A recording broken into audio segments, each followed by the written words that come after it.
લોકમત ન્યૂઝમાં આપનું સ્વાગત છે। રાજપીપળા ખાતે આયોજિત વિજય યાત્રા દરમિયાન આમ આદમી પાર્ટીના નેશનલ જોઈન્ટ સેક્રેટરી રાજુભાઈ સોલંકીએ મહત્વપૂર્ણ નિવેદન આપતા જણાવ્યું હતું કે નર્મદા જિલ્લામાં આદિવાસી સમાજે ઇતિહાસ રચ્યો છે। તાલુકા અને જિલ્લા પંચાયતની ચૂંટણીમાં મળેલા જન સમર્થન બદલ તેમણે મતદારોનો આભાર વ્યક્ત કર્યો હતો। રાજુભાઈ સોલંકીએ પોતાના સંબોધનમાં જણાવ્યું હતું કે આજનો દિવસ સુવર્ણ અક્ષરે લખાઈ ગયો છે। નર્મદા જિલ્લા અને તાલુકા પંચાયતના તમામ મતદારોએ આમ આદમી પાર્ટીના ઉમેદવારોને આશીર્વાદ આપીને પક્ષ ઉપર વિશ્વાસ વ્યક્ત કર્યો છે।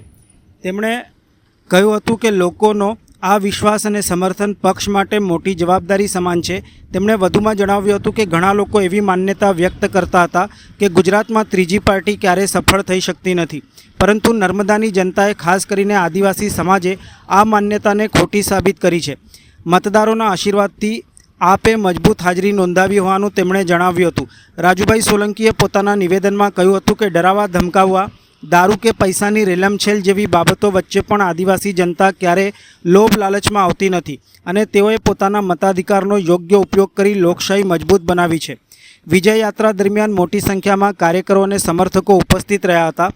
જીતના ઉત્સાહ વચ્ચે કાર્યકરોએ સૂત્રોચ્ચાર કરી આનંદ વ્યક્ત કર્યો હતો। સુવર્ણ અક્ષરે લખાય એવો દિવસ છે, કારણ કે જે રીતે પ્રવીણભાઈ રામે વાત કરી કે આજે નર્મદા તાલુકાની તમામ મતદારો અને સમર્થકો આમ આદમી પાર્ટીના ઉમેદવારોને આશીર્વાદ આપ્યા છે, સમર્થન આપ્યું છે।